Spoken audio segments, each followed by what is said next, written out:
The Demonology of King James, Introduction Part 2. Separating truth from fiction. Although it is not possible to know with any exactitude how much of the testimony extracted under torture or threat of torture from those accused in the North Berwick affair was true, and how much a mere fabrication to forestall further suffering, there is enough information available to construct a plausible scenario explaining the principal motives and main events surrounding the trials. In 1589, James married Anne of Denmark by proxy. Hence, when she sailed to Scotland, she was already queen. Though the marriage had not been consummated, on the way, the Danish fleet encountered a terrible storm that sprang a plank on Anne's own ship so that it began to take on water. The Danish admiral guiding Anne to her new home, Peter Monk, put it at Oslo, Norway for repairs. This was the same storm that sank the ferry boat carrying Lady Mary Melville across the Firth of Forth from Burntisland to Leith to meet with the Queen and present her with jewels and other gifts. James must have regarded this storm with suspicion, even as he made the impetuous decision to sail to Oslo and remain with his new bride over the winter. His voyage was uneventful, his wedding night successful, but Peter Monk, a superstitious man who had already in his own mind attributed the storm to the malicious magic of witches in Denmark, must have filled the imagination of James with frightening conjectures. He and Anne would have had ample opportunity to discuss the prevalence of witchcraft in her own homeland on the long and snowy nights that James spent in Denmark with his wife. James himself may have been instrumental in initiating the great witch hunt that took place in Copenhagen in the summer of 1590, although by that time he was back in Edinburgh with Anne. Their return voyage was hindered by the same sort of unnatural weather that had prevented Anne's initial coming into Scotland. Even though the ships that accompanied James and Anne sailed as a fleet, his ship was the only one that encountered contrary winds. They also ran into dense fog, but with the help of the English Navy, they were safely guided into port without tragedy. Whatever suspicions had been aroused in the mind of the king by the first storm and by the superstitious opinions of Admiral Monk were confirmed by his foul wind and treacherous mist. Magic was afoot and was being worked against him specifically to prevent his union with Anne. Who would have a reason to want him to remain without a wife? Someone who desired that he should not engender a child or successor? It would not have taken James long to narrow the list of candidates. Among the nobility of Scotland, no one held him in lower regard than the heroic warrior of the border marches, Francis, Earl of Bothwell. James viewed Bothwell with contempt because of his dubious birth and lack of refinement and learning. He probably also envied Bothwell for his courage. Bothwell, for his part, regarded James as a sniveling cleric with pretensions of scholarship and an arrogant air of superiority that was unfounded on any virtue in his nature. The two men truly despised each other. It was quite possible that Bothwell had a reputation as a necromancer, whether merited or not, and this would not only have served to confirm the suspicions of James, these suspicions might never have borne fruit had not the deputy bailiff of Trinet, David Seaton, decided to torture his maid about her nocturnal disappearances of her suddenly acquired skill as a healer. It is significant that among those first named by Gilly Duncan in her confessions was Agnes Sampson, the renowned midwife and healer known as the wise wife of Nether Keith. Sampson was indeed a witch. This is persuasively indicated in the content of the numerous accusations made against her. However, she was not a witch by the definition of James, who believed that all witches had made a pact with Satan to work evil and who met with the devil periodically for carnal unions. She was, as her rustic title indicates, a wise woman, one who employed spoken prayers and natural materials for use in midwifery, healing, divination, and such relatively innocuous activities as the manufacture and sale of love charms. It is not unreasonable to speculate that Gilly Duncan's sudden skill in healing had been acquired through her friendship with Agnes Sampson. Perhaps on some of the nights Duncan spent away from the residence of her master, she was studying the art of witchcraft from the elder Sampson. She must have been a gifted pupil to judge her by success in healing her neighbors, but it was inevitable that the appearance of this gift, where none had been noticed to exist before, should give rise to rumors and gossip about her doings at night.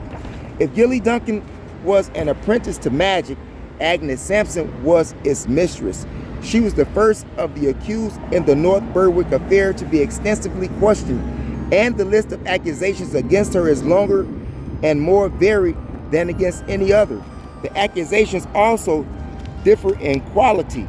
The majority of the crimes Sampson was charged with involved healing the sick or divining information of a harmless or personal nature on behalf of her clients. These charges have an air of plausibility that is lacking in the wild charges that concern conventions with the devil and the sailing over the sea in Sevies. Sampson was a professional witch. She made her living not only as a midwife but as a healer and prognosticator. The testimony surrounding her activity shows that she was a shrewd judge of human nature, able to play upon the superstitions and fears of her clients to force them to pay their bills and to increase the fame of her powers of witchcraft. James became interested in Sampson's interrogation late in 1590. We can only speculate about what may have attracted his attention to the case, probably because Sampson was asked if she had been responsible for the storms that hindered the union between the king and queen, which must still have been a topic of conversation not a few months after the second storm. By this point, Sampson's will had been broken. The humiliation of having her entire body shaved and probed with a sharp instrument, more like a dagger than a pen, in secret places of the body must have overwhelmed her natural dignity.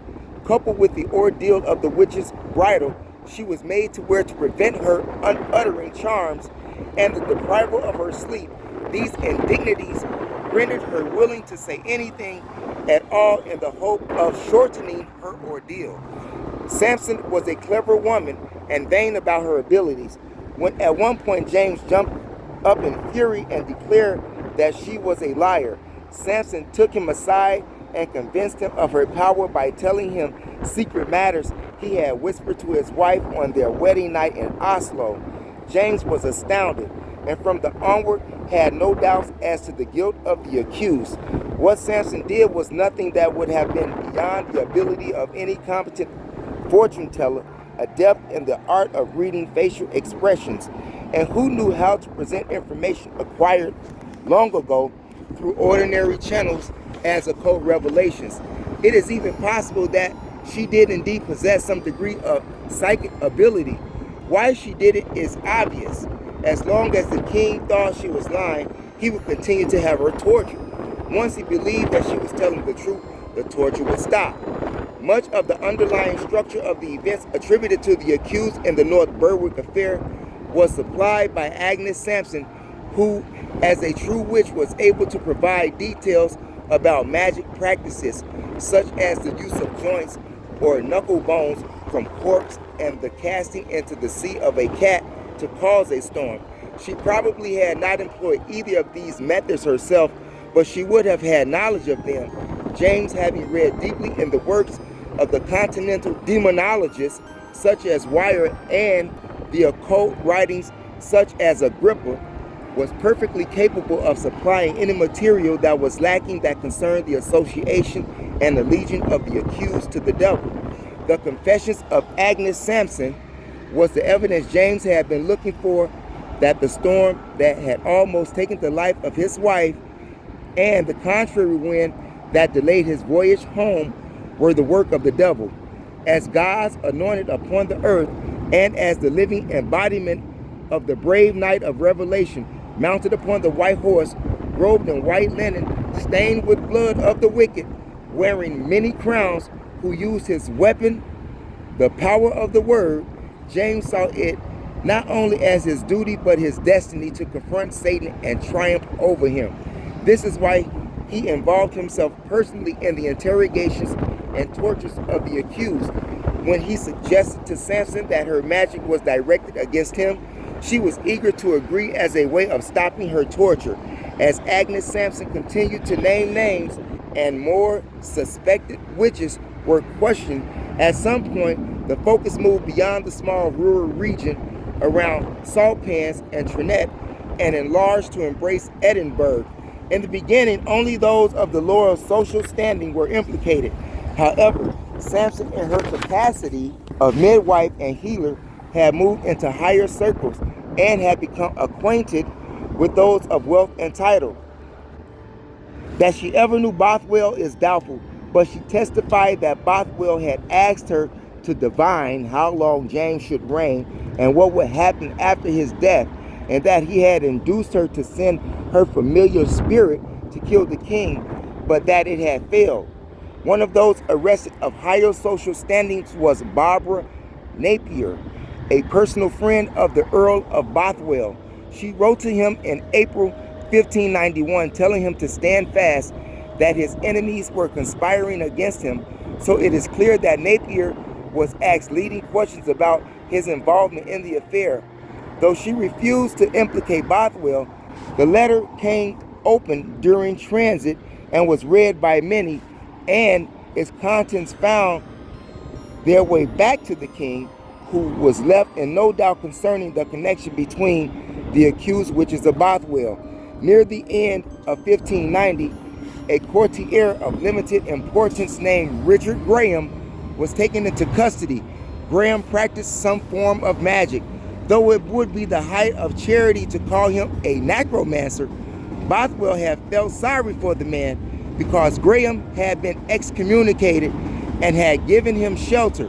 Bothwell only saw him a few times. He testified at his trial in 1593 that once, in an attempt to impress him, Graham had shown him a strike with nickels, and yet all wrapped about with long hair, either of a man or a woman, and said YT was an enchanted stick. This may have been a rune staff, and the nicks carved into its sides may have been runes, though it is impossible to know either the details of the stick's appearance or its intended function. Another time, Graham tried to sell Bothwell a ring with a familiar spirit inside it. Bothwell paid scant attention to Graham, his stick, or his ring. Graham simply was not important enough to occupy the attention of the Earl. When he was taken into the North Berwick affair, having been implicated by the confessions of those already arrested, Graham was confronted with a simple choice. He could accuse Bothwell of being the leader of the witches and the instigator of their magical attacks against the kings, whereupon he would be released and given physical protection for the rest of his life, which he would need since Bothwell had a great many friends, or Graham could remain silent and suffer unimaginably agonizing tortures until his execution on Castle Hill. At Bothwell's trial, several defense witnesses testified that Graham had told him that he must either accuse the Earl Bothwell falsely or else endure such torments as no man were able to abide. Graham's own brother testified that Graham had protested to him that he was forced to accuse the Earl Bothwell for fear of mimicking with the bootids of other tortures. It is easy to see why Bothwell was acquitted, yet these testimonies had no effect on James, who continued to believe that Bothwell was his enemy, had tried to murder him numerous times by magic, and was a great necromancer. James was convinced that the more vigorously he persecuted those he viewed as the servants of the devil, the less power the devil would have to harm him or anything that was his. This included not only his wife and household, but the entire nation of Scotland. By using the utmost severity against the accused witches, James was defending his realm against the power of Satan. John Fionn, whose figures so prominently in the track news from Scotland, seemed to have very little to do with anything. There is no plausible evidence that he knew magic or had ever practiced magic.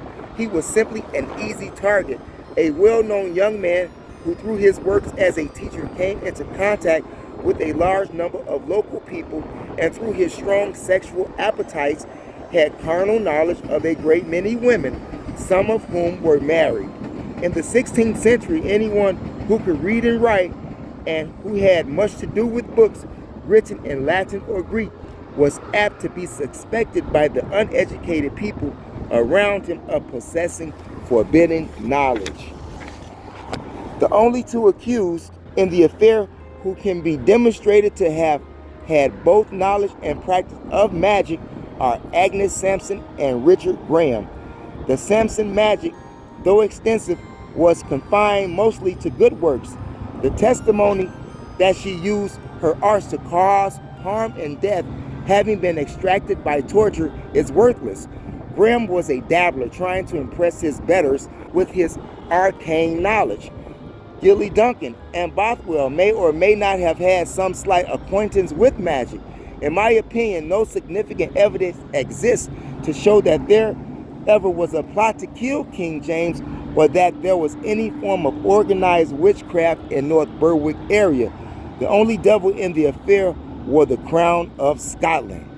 Demonology is in the form of a dialogue between two men, Philomathes and Epistemon. They meet and begin to talk about the strange news that is the only subject of conversation lately, the doings of witches.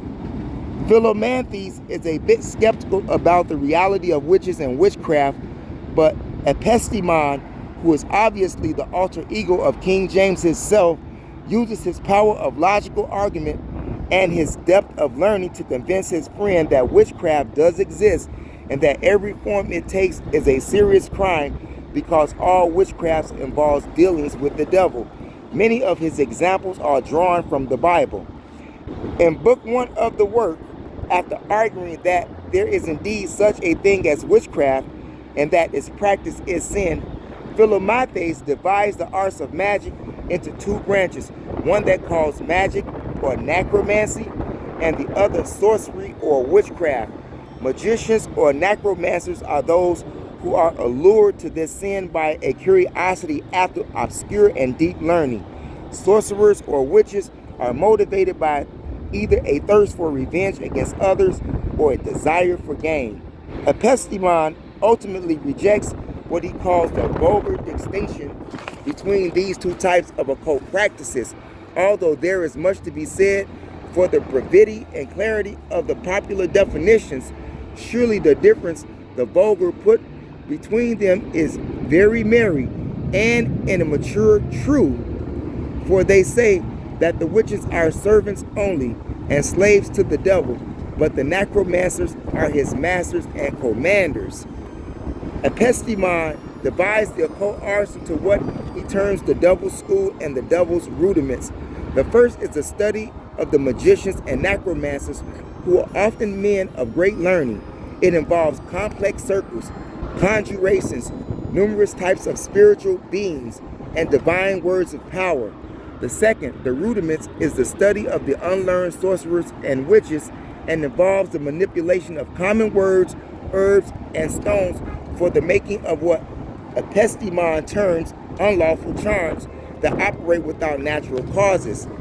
Philomathes, the skeptic, objects that many of the practices that fall under these definitions may have always been regarded as lawful and harmless, such as the practice of astrology.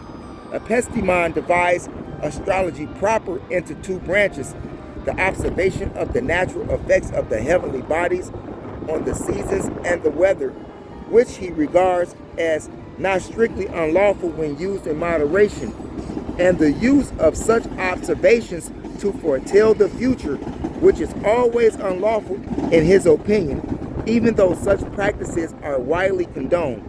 From this unlawful type of astrology spring many other pernicious forms of divination, such as palm reading and numerology.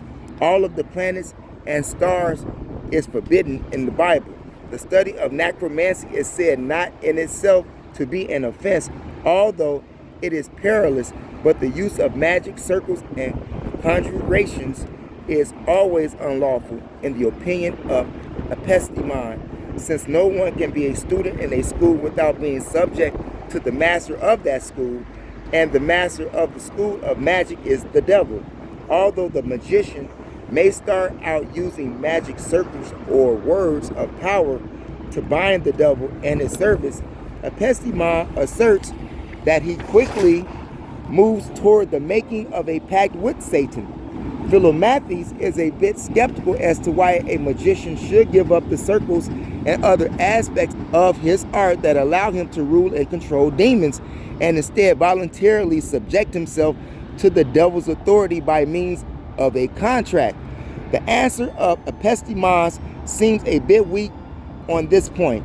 He asserts that the conjuration of spirits by means of magic circle is long and arduous, and that if the magician has omitted or spoiled even one detail in the process, he would immediately be seized by the devil and carried away to hell, whereas if he enters into a pact with Satan, he can summon familiar spirits easily and safely to do his bidding for the term of the contract. The two enter into a discussion of what the pact with the devil entails and what benefit it provides, and of the different types of fallen angels. Epistemion denies that there are elemental spirits on the grounds that the fallen angels did not fall by gradations of weight to be differentiated into the various elemental layers, but fell altogether according to their nature and wandered the world as God's hangman, ready to execute his wrath upon the wicked. He also denies the complex hierarchies of fallen spirits. Such are printed in the grimoires on the grounds that the order of heaven was broken when the angels fell into hell. And in any case, we know not what their hellish hierarchies may be, because God would not permit this information to be conveyed by demons. The devil is not to be trusted. Some of the revelations are true, the better to beguile humanity, but the rest are false. Concerning the Black Pact itself, Epistemion states that it is either written out in the magician's own blood or is signified by a mark which the devil makes somewhere on the body of the magician. Unlike the witch mark, the magician's mark is not necessarily visible. Philomathes asks, why is it that whereas witches are universally condemned and persecuted, many states not only allow magicians to live untroubled, but rejoice in demonstrations of their skills? He offers two possible justifications. First, that is the long-held custom, and second, that Moses was himself a magician. Epistemion counters with the argument that an evil custom should never be considered a good law. As to Moses working magic, he doubts that that was ever the case, but suggests that if Moses did study or even practice the magic of Egypt, he did so before he was called upon by God. He asserts that magicians should be punished with exactly the same severity as witches. In Book 2 of the work, Philomathes raises three objections to the existence of witchcraft. The first, which has a bearing on the language of King James Version of the Bible, is that many scholars believe that the references to magic in the Bible refer to magicians and necromancers only, not to witches. The second is that those who believe themselves to practice witchcraft are mentally ill and self-deluded. The third objection is that if witches really possess all the powers that are claimed for them, there would be no godly person left alive on the face of the earth. Epistemion agrees that many referred to in the Bible who used magic were necromancers and magicians, but asserts that others were witches, according to the vulgar definition of a witch being one controlled or ruled by the devil. As to the objection that witches are afflicted with melancholy madness, he argues that they exhibit none of the symptoms of melancholy. The answer to the third objection is that the devil himself is bridled by God in the amount of harm he can work. Epistemion defines the term sorcery, that it signifies the casting of a lot, and divides sorcerers into two types according to their station in life. The rich are motivated to practice sorcery by a desire for revenge against others, while the poor practice it in hope that it will lead to the acquisition of money or goods. The devil comes to the sorcerer or witch while they brood in solitude, either as a disembodied voice or in the form of a man. and he asks them what is troubling them. Then the devil offers them to remove all of their difficulties if they follow his advice and do all he requires of them. So much for the first meeting. At the second encounter of the devil persuades the candidate to pledge service to him, then reveals himself to the witch, compels the witch to renounce God, and gives the witch a mark on some hidden part of the body where it will not be easily noticed. The mark remains unhealed and extremely painful until the time of the third meeting, when the devil heals it as a demonstration of his power. Forever thereafter, it remains completely insensible to pain. Forever thereafter, it remains completely insensible to pain. At the third meeting, the devil also begins to teach the new witch the art of witchcraft. Philomathes inquires what are the practices of the witch, and Epistemon divides them into two classes: actions pertaining to themselves and actions pertaining to others. The first consists mainly of the meeting in groups to worship Satan. The main form of adoration involves kissing the devil on the buttocks. Epistemon lists some of the supposed powers of witches employed in getting to these meetings, such as flying through the air, making themselves invisible, transforming into small beasts so that they can find their way through the smallest crack into a sealed house, and causing their souls to leave their bodies while they lie in a trance. Flying, Epistemon believes, is possible when the devils carry the witch, but the agency of a great wind could not be used for a longer time than the witches could hold their breath, or they would suffocate. Invisibly, it is also possible in his view by the devil thickening the air to conceal the witch from sight. He offers the opinion that the transformation of witches into small animals to pass through tiny cracks is implausible, but says the devil can simulate the appearance of his change. He also rejects the concepts of the soul leaving the body, since surely this only occurs after death, and it is not the devil's power to restore the dead to life. Philomathes asks what the actions of the witches are directed against others. Epistemon answers that witches first gather in churches, and at these gatherings propose their intended evil doings to the devil, which approves them, and also instruct the witches on the methods. His friend interrupts him, asking why there are 20 female witches for every male witch. Epistemon's response is that the stock answer of the demonologist: women are inherently weaker than men, and ever since the serpent deceived Eve, he has been more at home tricking women than men. The ways of witches for working evil are examined by Epistemon.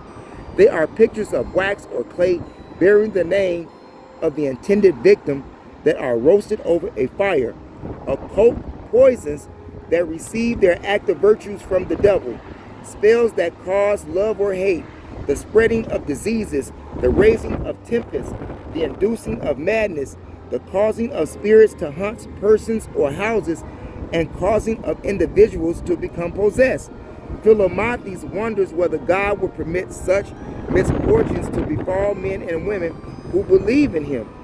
And Epistemon assured him that witches can afflict both the godly and the wicked. Is it ever lawful to seek out a witch for a cure to a disease?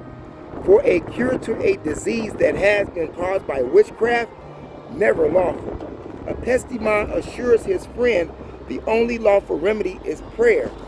And if all men are subject to the evil effects of witchcraft, Philomathes asks, how can any man be brave enough to punish them? His friend rather stiffly replies that we should not refrain from virtue merely because the way may be perilous, and in any case, no one is more protected against witchcraft than those who zealously prosecute witches. The magistrate who sits in judgment over a witch is directed from her malice in proportion to the degree of his severity toward her. The more lenient he is, the more he is in danger. On the contrary, if the magistrate applies the just laws of God in a rigorous way of the examination and punishment of witches, God will protect him. In response to the question, does the devil visit witches while they languish in prisons? Epistemon says that Satan only visits the unrepentant witch in order to give false hope, but he never comes to the witch who has repented and rejected him. When he does visit a prison, the devil comes to apprentice witches in the form they previously agreed that he would adopt when coming to them. But to master witches, he comes in any form he pleases or deems best for his purpose, which he can easily do since his body is composed of air. How can he be felt by witches if his body is of air? Philomathes wonders. Epistemons admit that there is not much on this matter contained in the confessions of witches, but he believes it is done either by the devil animating and possessing a corpse or by deluding the witch's sense of touch. As to whether others can see the devil when he comes to witches in prison, Epistemon says sometimes yes, sometimes no. The talk shifts to why spirits and ghosts were commonly seen when Scotland was Catholic, but are very rare now that it is Protestant. Yet at the same time, witches were rare in past times, but are now become more common. Epistemon puts it down to the gross ignorance of the Papists, which caused God to punish them with night terrors, whereas in the present, the error is of arrogance, punished by God with an abounding of witchcraft. Book 3 opens with a consideration of the four main sorts of spirits: spirits that hunt houses or deserted places, spirits that follow and trouble individuals, spirits that enter in and possesses individuals, and spirits commonly known as fairies. Yet all of these four types are really one type, asserts Epistemon, who take on various shapes and perform various offices to more efficiently plague mankind. Epistemon explains that the first type received different names from the ancients depending on their works. Those that haunted houses were called lemurs or specters, but if they appeared in the form of a dead man to his friends, they were termed shades of the dead. They hunted deserted places rather than large gatherings because God would not permit the devil to dishonor the societies of Christians, and besides, men are more apt to be frightened in lonely places. When they hunt an inhabited house, it is a sure sign that those who live there are ignorant of God's law or are wicked. Philomathes wants to know how such a spirit can enter a house, the doors and windows of which are sealed. Epistemon is not entirely convincing in his answer. If the spirit possesses the body of a dead person, it can easily open a door or window without any great noise, he says, but does not explain how the spirit bypasses locks or bolts. Philomathes wonders if God would allow the spirit to desecrate a body. It is no desecration, says Epistemon, because the soul is absent. The devil can easily cause the disinterment for his purposes of the body of a godly man as one who is ungodly. What is the best way to banish a spirit from a house? 2 ways, says Epistemon: prayer to God and the amending of a life of sin. In response to Philomathes' query about the spirits that appear to impersonate the newly dead to his friends, Epistemon says that they are called wraiths in English and were very common among the pagan nations, where they were believed to be good spirits sent to forewarn them of the death of their friend or teach them in the way of his end. But all this was only the deception of the devil. What about werewolves? Asked Philomathes. Are they not a form of this kind of spirit? His learned friend agrees that this was the opinion of the Greeks, but for his own part he believes them nothing more than men afflicted with a melancholy humor that has unhinged their reason and made them run wild. The next 2 types of spirits are those who either trouble men by following them or by possessing their bodies. This only happens to those of the worst sort who are guilty of serious offenses as a punishment of God, or to the best sort of persons as a test of their faith. Why should the devil bother doing God's work for him in this way? Philomathes wonders.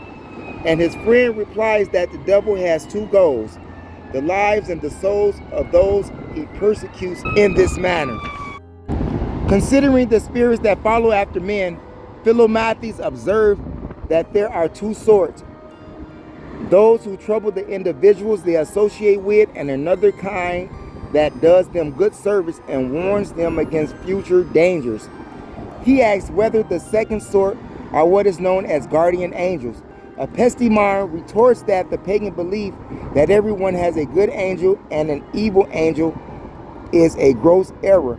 But in Christian times, the devil attempts the same sort of fiction by sending spirits that are known as brownies into houses to do necessary work in order to make the inhabitants believe that they are good spirits. What possible reason could the devil, who is only interested in doing evil, have for sending spirits to do good? It is not reason enough, demands Epistemon, to deceive the ignorant into believing the devil to be their friend. Another type of the following spirit is treated, those called incubi or succubi, who have sex with women or men. Philomathes wants to know if they exist and if there is any difference of sex among spirits.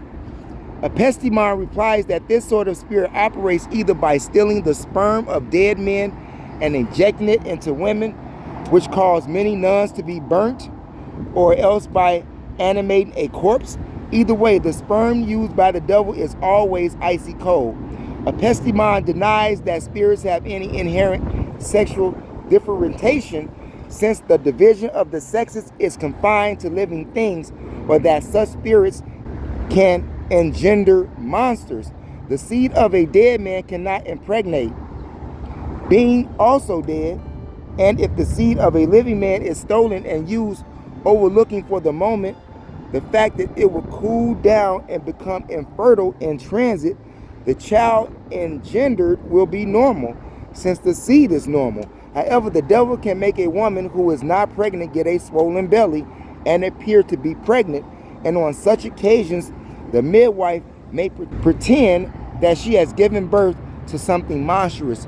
Philomathes raises the interesting question as to why incubi and succubi are more common in northern lands such as Lapland, Finland, or the islands of Orkney and Shetland. His learned friends ask this down to the greater ignorance of their populations. Do any give their willing consent to the love-making of this class of following spirit? Some witches do, Epistemon admits, and they are to be punished and detested. But as for those women who suffer this dignity unwillingly, they are only to be pitied and prayed for.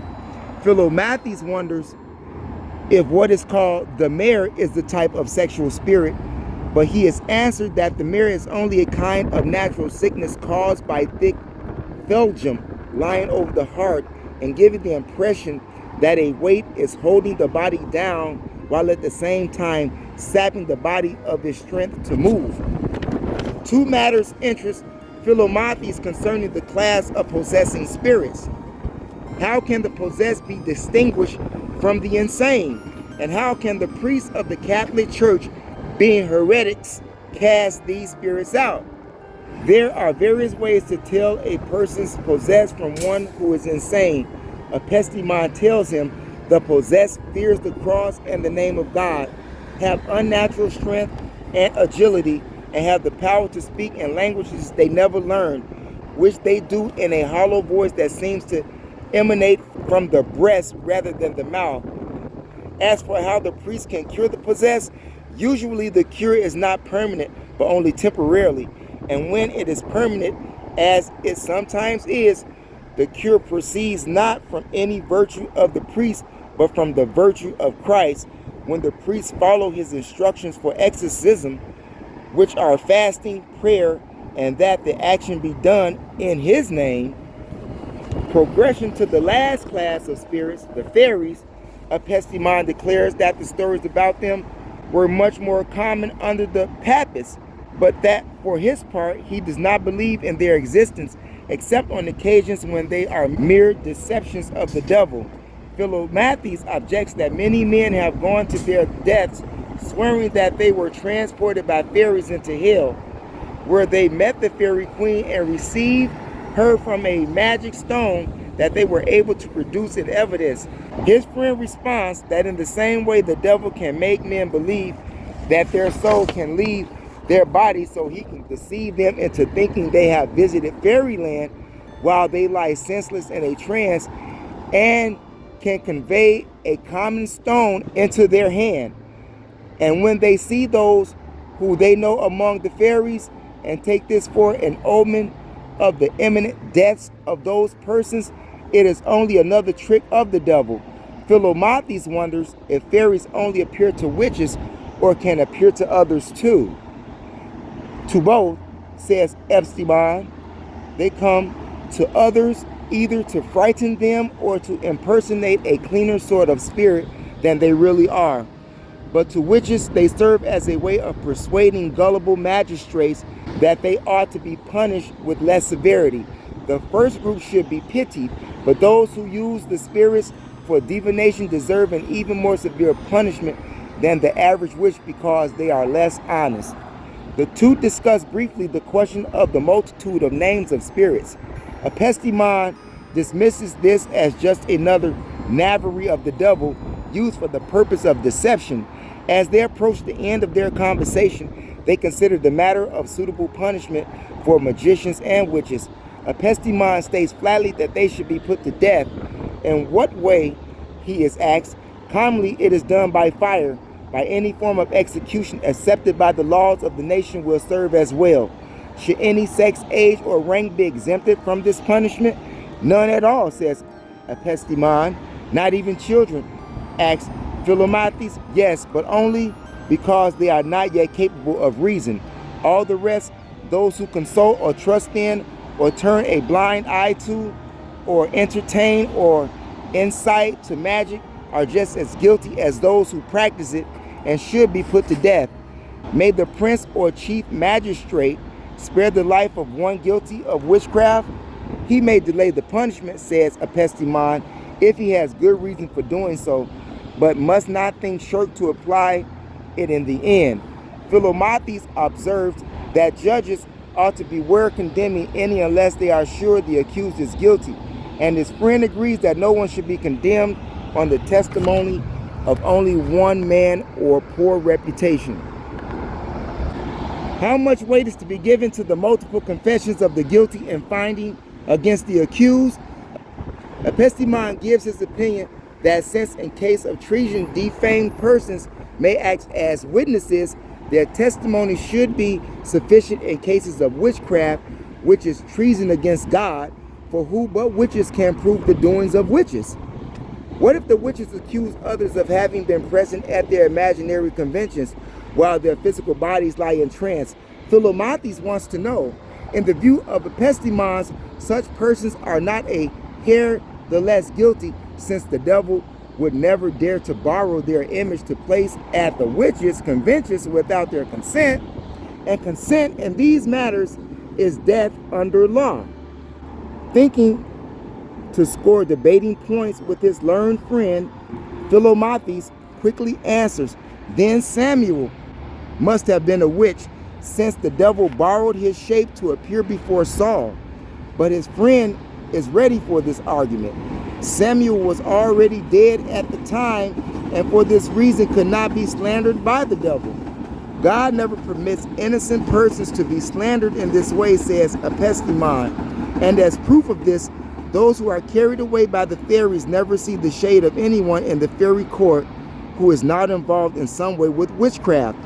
Indeed, those whom witches accuse, even when witchcraft cannot be actually proved against them, always turn out to be of evil life and reputation.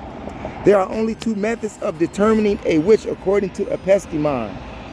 One is to find the witch mark and test it in sensitivity to pain. The other is the floating of the accused person on the water. Those who have renounced the sacred water of baptism and refused its benefits are themselves rejected by water, which will not receive them into its depths. Indeed, they cannot even shed tears, no matter how much you threaten or torture them, despite the fact that women cry, dissembling tears like crocodiles at the lightest of occasions. The two friends, having exhausted their topic, say goodbye to each other. Philo Matthews offers the hope with his final words that God will purge Scotland to the scourge of witchcraft, which was never before so common as it is now. Epistemos offers his last snippet of erudition by observing that the reasons for it are manifest.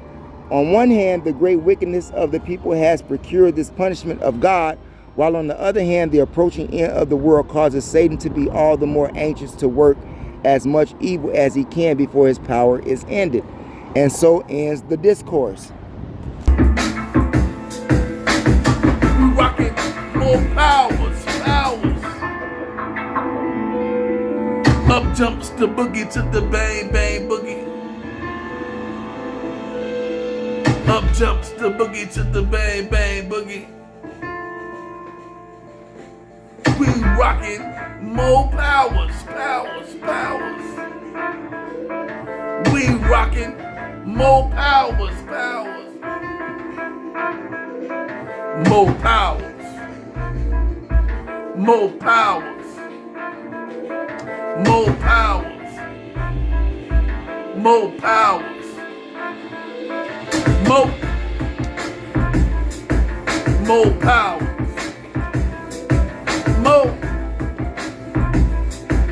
More powers. Up jumps the boogie to the bang bang boogie. I cut off your head, nigga. One time for your mind, this is what I said, nigga. You see red. More powers. More powers. More powers. More powers.